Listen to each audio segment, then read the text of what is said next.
depressed, frustrated, sad, confused. You want answer. Let's talk.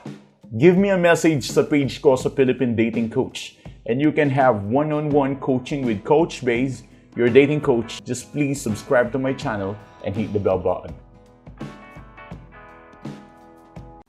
Simple lang naman para paselosin natin ang ex natin. Siyempre, iba-iba yung paraan. Pero mahalaga ba na mapaselos mo ang ex mo? For me, oo. Mahalaga na mapaselos mo yung ex mo. For what? Para dun sa attention, tsaka makita niya yung value mo.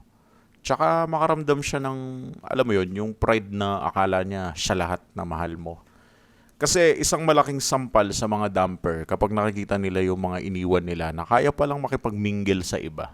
Nagugulat sila parang, kala ko mahal ako nito, bakit parang merong iba?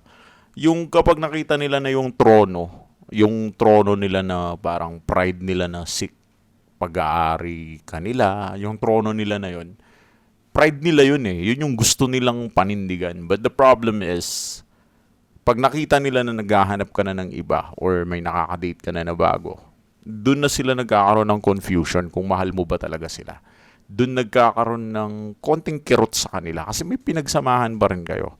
And dun na sila mag-iisip, magpapanik, or pwedeng mag-start yun to improve their mental problem regarding you. Kasi nga, iniwan ka nila and mag-start siya na mag-spark para makipagbalikan sila sa'yo.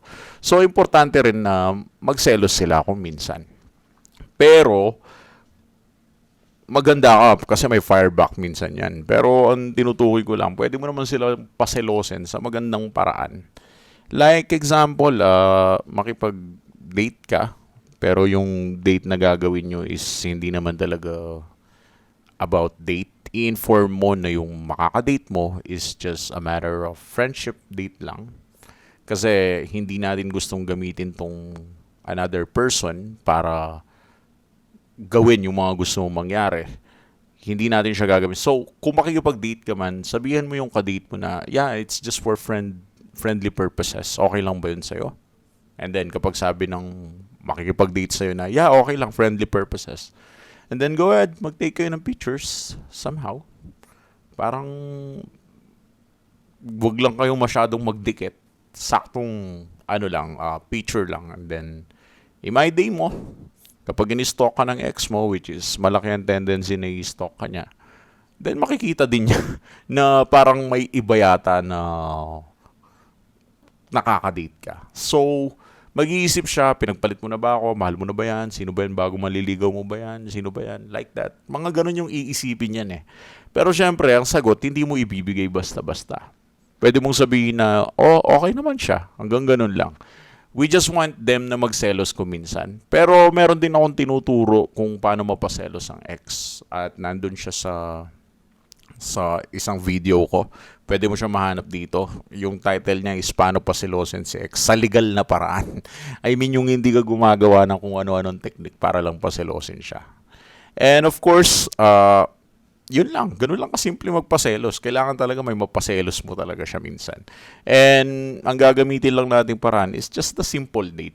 Alam mo yun, mild date lang. Pero yung friendly date dapat. Pero na lang, kung gusto mo yung nakaka-date mo, di kayo na. Kung nagkaintindihan kayo, di ba?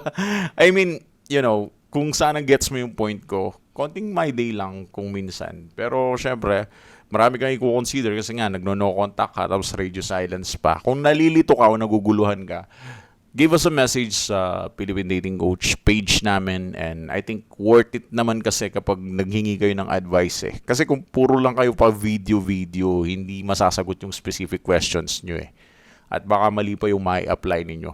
Pero kung makakausap nyo kami, di mas mapapadali. Sulit naman yun, huwag kayong mag-alala. Okay? So, thanks for watching.